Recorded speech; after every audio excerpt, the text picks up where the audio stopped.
Caterpillar employees, welcome. Thank you for watching. My name is Sam and I am in client services here at the Retirement Group. I moderate these weekly webinars. In just a minute, we're going to be joined by one of our senior advisors. His name is Wesley Boudreaux, and he'll be covering some IRA tax strategies for you to consider. But before Wesley comes on, I'd like to quickly remind you that although we work very closely with both active and retired members of Caterpillar, the Retirement Group is not affiliated nor endorsed whatsoever by Caterpillar. We are a completely separate entity here, so please keep that in mind as you listen along today. After Wesley's presentation, I will jump back on with him very quickly to ask him some of the questions that were entered into the Q&A chat throughout his presentation. We do our best to answer as many questions as possible, but we like to get you out to enjoy your day. Lastly, you may see some YouTube cards popping up on your screen. These will guide you to several different complimentary resources that we offer you here at the Retirement Group, one of which being the complimentary cash flow analysis that you can do with an advisor to get started on your retirement planning. So take advantage of those.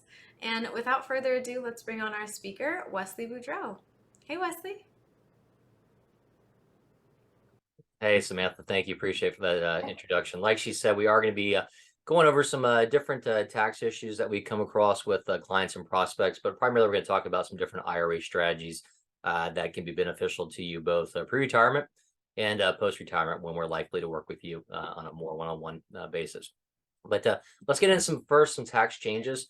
We had the Secure Act come out 2020, then Secure 2.0 in 2022. And so there's a couple different changes that kind of came through, some good, some bad. We'll talk about the required minimum distribution changes, stretch IRA changes. We'll also go into some tax brackets, the updates for 2024, and talk about the different state taxes, how that affects you in retirement, and then we'll get into some different examples as well. But first and foremost, one of the best things that did change with both the Secure Act and then Secure 2.0 was the change of the RMDs. So again, an RMD is required minimum distribution, which essentially is a point in time where the IRS comes knocking on the door and says, hey, we've let you defer this money for a long time in your 401k or your IRA, and now we want to start making you pay taxes on it. So you have to start taking a distribution. There's actually a divisor factor that you use to calculate that out, but roughly it comes out to a little bit under 4% a year at the beginning, and then starts to grow gradually from there. But it used to be 70.5 when you were forced to start taking distributions. They then bumped it up to 72, and then now they're actually bumping it to 73. So again, in this case, if you were born between 1951 and then 1959, at 73 is when you're going to have to be forced to start taking your RMD. They still have the option where you can defer it the first year until April of the following year. But if you do that, you're going to have to double dip and take 2 distributions the following year. So again, there is still some tax planning strategies there, but it's important to kind of understand those. And then for those of us who are younger, if you're born after 1960, it's going to be even farther out. It's going to be 75 that you don't have to take your RMD. So one of the best benefits with this is it just extends the amount of time that you're able to defer your taxes. But that doesn't necessarily mean that you want to do that, because a lot of the clients we work with have larger IRAs because they had good 401ks. They may have had pensions they roll over as well.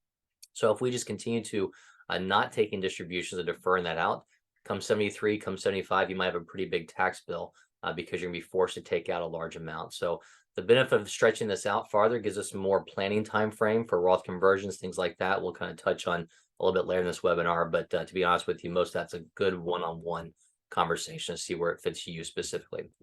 Now to the bad, one of the bad things they did was they actually did change the stretch IRA issues or benefits. It used to be that if you passed away in an IRA, there's not a 401k, but an IRA, and you left the money to a non-spouse beneficiary, let's say your kids, for instance, which is typically the largest majority of situations like this, they were able to actually stretch out the distributions over their lifetime. So let's say you leave something to your son who's 50 years old, they're able to take out a little bit each year to minimize their taxes.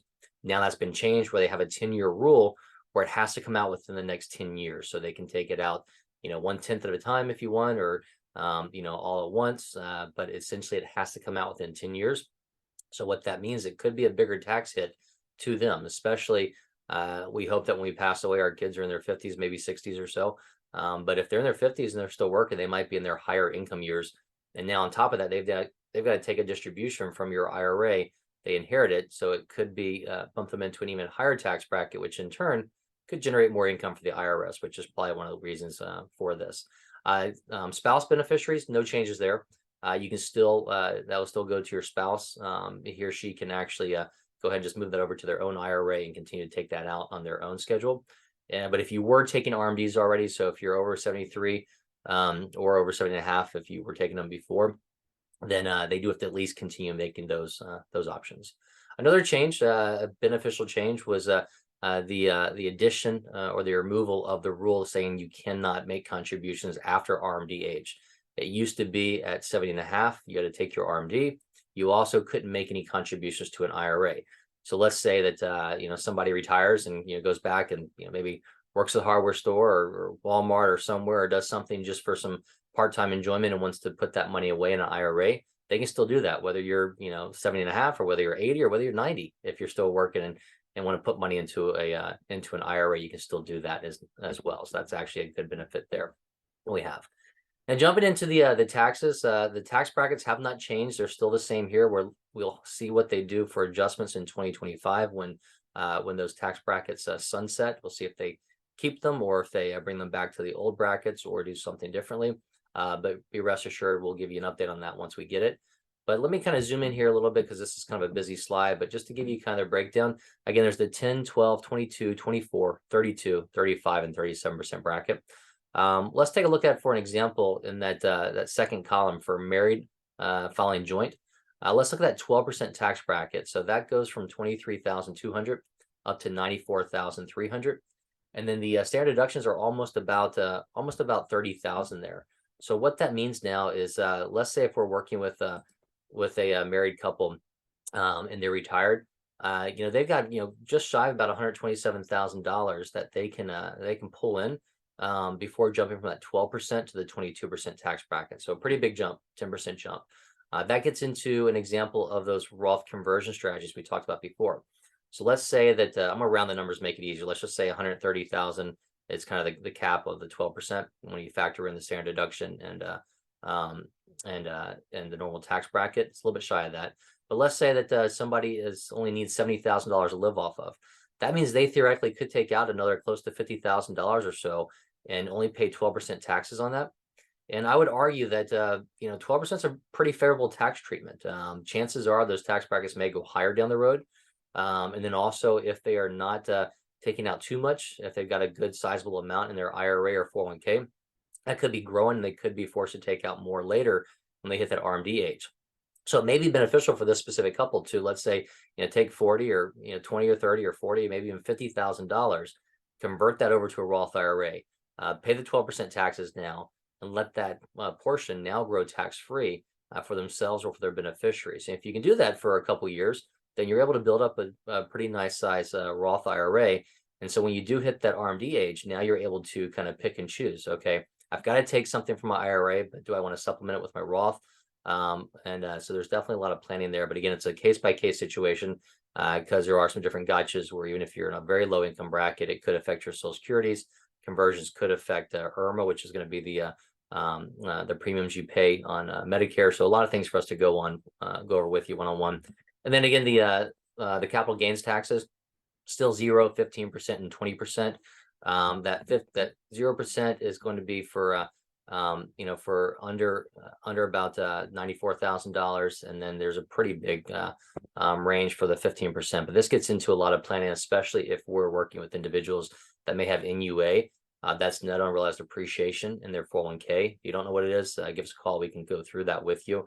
But this is a way to actually pay long-term capital gains versus ordinary income. And in some cases, it can save you tens of thousands of dollars in taxes, depending upon your specific company plan or your situation. Now, another issue to be aware of is where are you living? You may not live in the same place when you retire. Let's say specifically, somebody living in, New York or California or Illinois, one of the higher state income tax states, might have a desire to, hey, kids are grown. There's nothing really tying me here anymore. Maybe I'm gonna move from California to Texas. So instead of paying, close to 10% in state income taxes in retirement, I'm gonna pay 0 in Texas or Florida or someplace like that. So it's very important to understand this too. And that, that's an extreme example going from a high income bracket state to either no income in a state. But you also have to compare the difference of property taxes, state sales taxes, things like that. We can go through that with you. But if you are thinking about moving, make sure you let us know, because we run a cash flow analysis, which is a detailed cash flow analysis or financial plan showing your retirement situation. We can run that side by side and show you, okay, what does it look like if I live in New York versus if I go down to Florida? And you can see the difference in how much that could potentially, save you or allow your nest egg to grow for your beneficiaries. So again, just be aware of this as well as you transition into retirement. Let's talk a little bit about some different IRA situations we run through countless times with our clients and our prospects. But we're going to talk about the rollover options, especially if you have a pension. A lot of companies we work with still have pensions, believe it or not. We'll talk about after-tax contribution to your 401k and how you can get that into a Roth.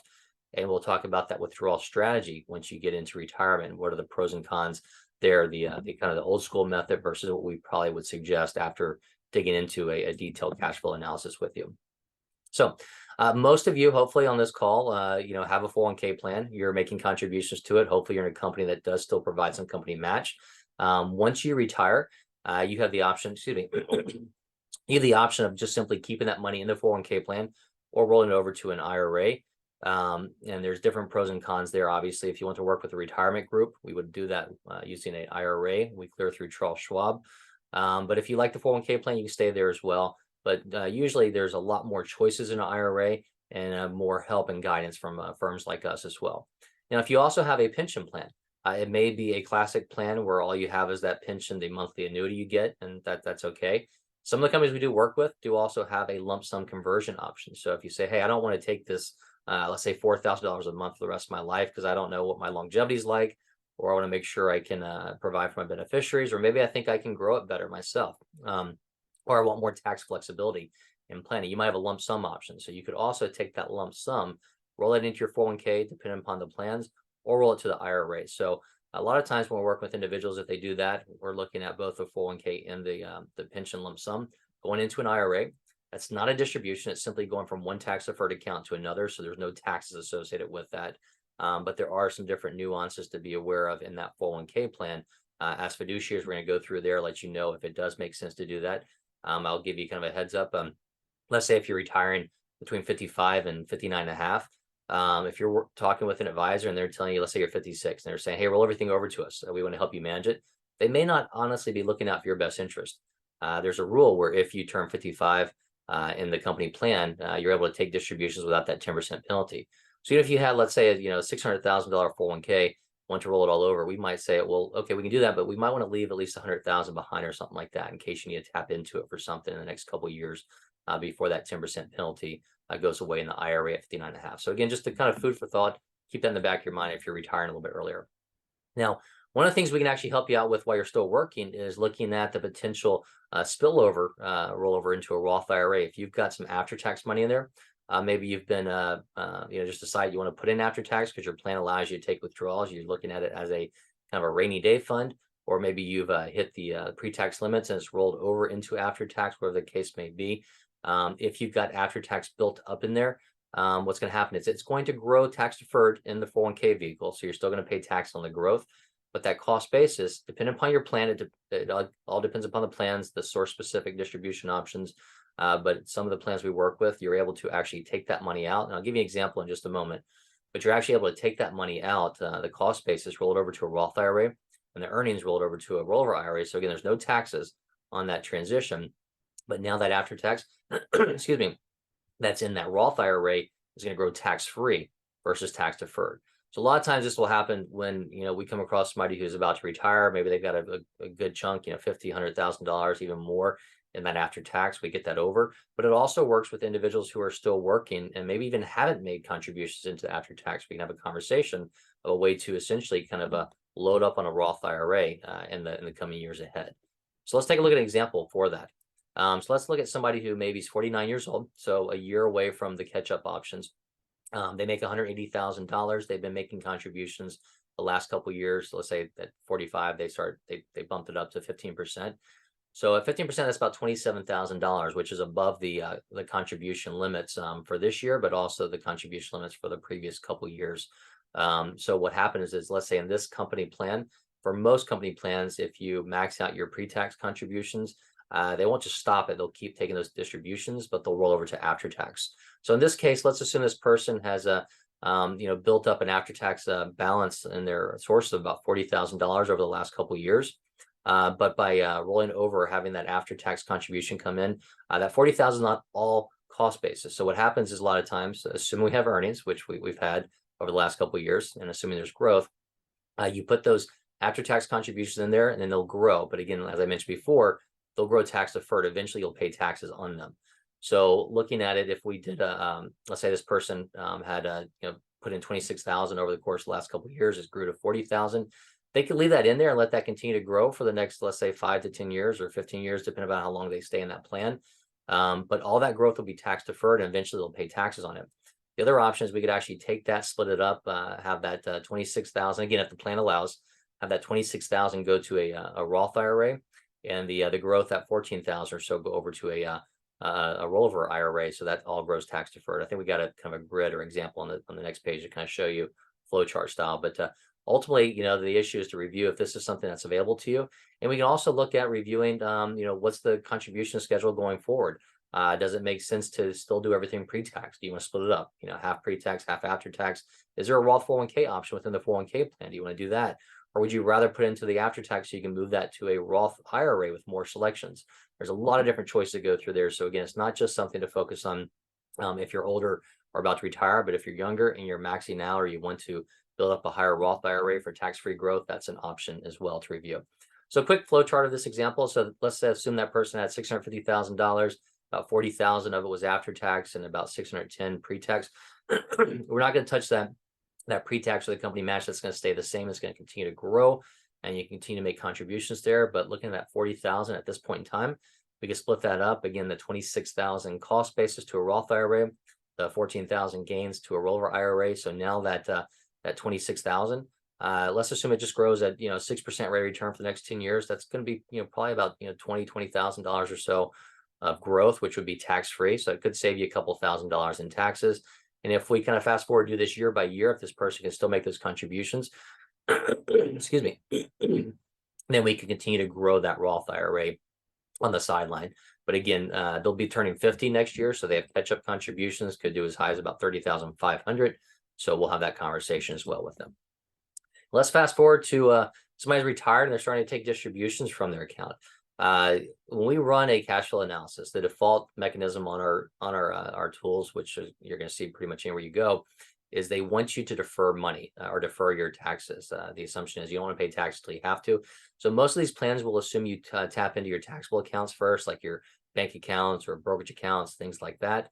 Then tap into your tax deferred, and then tap into your tax exempt, like your municipals and your Roth IRAs. But take a look at kind of how that works out.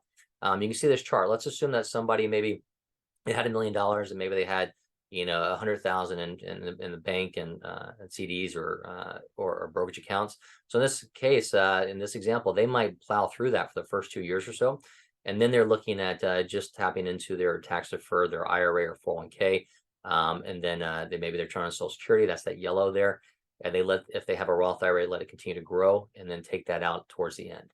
Now that's the classic method, but what happens is you're not really maximizing or planning for taxes appropriately, because those first couple of years you might be giving up some of the standard deduction options you have. We just mentioned it was close to 30,000 for a couple, so you might as well at least take out $30,000, which you're going to pay zero taxes on. Otherwise, this person is deferring that out to a later date when we do not know where tax brackets will be.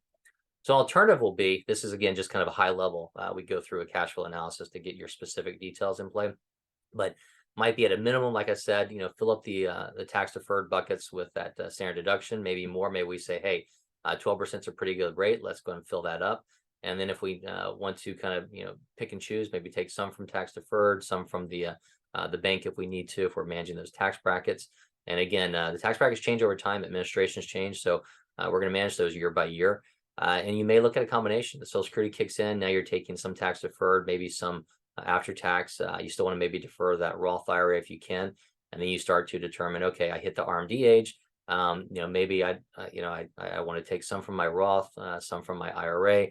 Tax brackets go up for a couple years, maybe take more from my Roth. So there's a lot of different ups and downs and options to do that. But generally speaking, just remember that you want to fill up your lower tax bracket buckets with tax deferred income. So your IRAs and 401ks. Beware of Social Security. So even if somebody's got a very low income, there's a catch-22 on here. You may not be paying any Social Security taxes, but if you take some withdrawals, that may increase your taxation on your Social Security. Not the taxation, but the amount that's taxed. So you may go from 0% tax to 50% of it taxed to even 85% of it taxed. So again, something to sit down with us and kind of review. And then just strategically utilize the differences between tax deferred and tax exempt portfolios year by year, because again, those tax codes change. The brackets will change, and we can manage those taxes with you. So again, it's not just about the investment management. It's also about managing those taxes and how much can you keep in there as well. So it all goes back to that cash flow analysis I mentioned before. Give us about it could be 5 to 10 minutes to gather some data from you. We can also email it to you if you want to take some time, get it back to us. Give us about a week to run a full report, and we can get that over to you. Let you know, are you on the right path to retire when you want to? Could you retire earlier? We won't shy away from telling you, hey, you need to work longer as well. But right now, about 3/4 Americans over 50 don't have a plan. If you can just spend a little bit of time with us, we'll be happy to get that together for you. I usually call that first one the rough draft. You'll see how it looks. Then we can go through there and tweak it and make some updates and changes if you want to see alternative scenarios. So we hopefully covered a lot of content here, but I want to kind of wrap up, and we'll get to some questions possibly. But again, to remind those of you who the retirement group is, we are an independent financial advisory firm that focuses on working with corporate employees and helping them transition to retirement. We work with a number of Fortune 500 companies. Our advisors have a deep understanding of those specific plans. So whether you have questions on the pension, the 401k, healthcare, retiree, medical, insurance continuation, life insurance, things like that, and go through all those different questions for you. We do have offices throughout the country, so rest assured if you need to sit down with one of us face to face, we can likely accommodate you. But obviously, this day and age, post pandemic, it's pretty easy to have webinars, phone calls, email communication, whatever your preference is. Just let us know. And then that cash flow analysis, the financial plan I mentioned before, that's complimentary. So go ahead and take us up on that to at least see where you stand, and that can help back into those other situations we talked about as far as, okay, should we review your 401k, the investment side of it? We didn't even talk about that today. But what's the right contribution strategy? Should you keep doing pre-tax? Should you split it? Should you have some after tax? Have some Roth 401k? Should you actually look at outside investment options? We can go through all those different options with you here. So with that, I think I spoke a little quickly to keep everybody keep us to time. But we got a couple QR codes up here. I'll leave up when Sam comes back with some questions, hopefully. But one's to get into our LinkedIn. You can follow along with us there. And if you want to get into the company specific LinkedIn, we can get that over to you so you can get some company updates. And then if you want to schedule an appointment with myself or one of the other advisors in the office, you can get into our calendars here. And you can always reach at info@retirementgroup.com or call us at 800-900-5867. And I've got the disclaimer at the end, but I know Samantha's coming back on here. I think she may have mentioned before, but just a quick reminder, we do work extensively with a lot of companies. That does not mean we're endorsed by your company or employed by them, just so you know. But we do have extensive knowledge of those plans. Thank you, Wesley, for that reminder. All right, we're gonna just do a couple questions in an effort to get everybody out, in a fashionable manner here. Wesley, what are the tax benefits of a traditional IRA versus a Roth IRA? Okay, yeah, we went through this whole thing talking about Roth IRAs and rollover IRAs and Roth 401ks. Very simply put, let's go back to an IRA versus a Roth IRA. If you make a contribution into an IRA, it's typically going to be a pre-tax basis where you're going to, depending upon your different income level, you're going to get a tax deduction on that. So just like the 401k, let's say somebody's making $100,000, they put in 5%, they put that $5,000 in there. It looks like they only made $95,000 because they take that tax that tax deduction on there. But eventually they can pay tax on that full amount. Whereas a Roth IRA or a Roth 401k, they may still put that $5,000 in there, but they're not getting that tax break on it. So it's still going to look to the IRS like they made $100,000. But the better news is that Roth is going to grow tax-free. So that $5,000 you've already paid taxes on, it's tax-free, and then all the growth on that down the road, as long as you keep it there for at least 5 years and hit 59.5. There are a couple rules there, but we can go through those with you. Alrighty, thank you. Next one.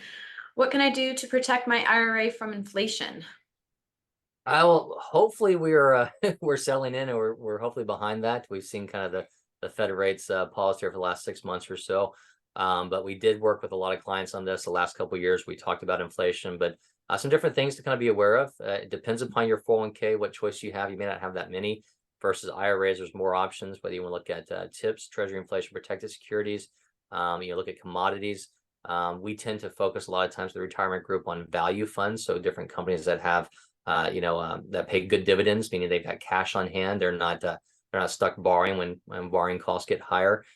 So again, a lot of times that yield will offset some of that inflation there as well. But again, it comes into just management. Another one that that a lot of people won't talk about, and we can't actually manage them, but you can look at I bonds and stuff as well. Those are good inflation hedges, but you have limits on what you can put in there each year. So again, the best thing is to give us a call, run through a review, and look at your personal situation, let you know what your 401k provides versus what you may have options in an IRA to help out pay some of that inflation.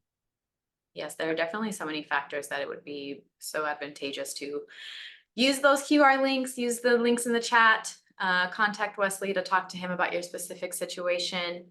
Okay, Wesley, one more. Mhm. When can I start withdrawing from my IRA without penalties? Okay. So I had mentioned before that age 55 rule for 401ks. Keep that in the back of your mind. Again, we're going to talk to you about that if you're retiring before 59 and a half. But the general rule across the board is 59 and a half before you can start tapping into retirement accounts without that 10% penalty. So same situation with an IRA, 59 and a half. There are some differences where, if you're doing, some like first time home purchase, some medical expenses and things like that, where you can get away from it. The other option, we do work with clients that maybe retire earlier than 55. Let's say somebody retires at 53, you can do what's called a substantial and equal periodic payment. That's a Rule 72T in the IRS code. What that means is we can run a IRS calculation to determine how much you can take out a year without paying that 10% penalty. But you have to take that out for at least 5 years or until you turn 59 and a half. No changes. If you make a change, they can come back and retroactively penalize you. So if somebody was 53, they've got to take it out for 6.5 years. If somebody who is 56, let's say, has to take it out for 5 years. So it's really important to run that bias, because if you make a mistake there, it can come back and cost you as well. Alrighty, Wesley, that was all we had time for. Any last closing thoughts before we go? No, just a quick reminder. Again, a lot of these things are kind of high level. And if you want to dig into your personal situation, because everybody's unique and different, just give us a call. You can reach that 1-800-900-5867. Thank you very much. And we hope you guys have a great day. Thank you, everybody. Thanks, Wesley.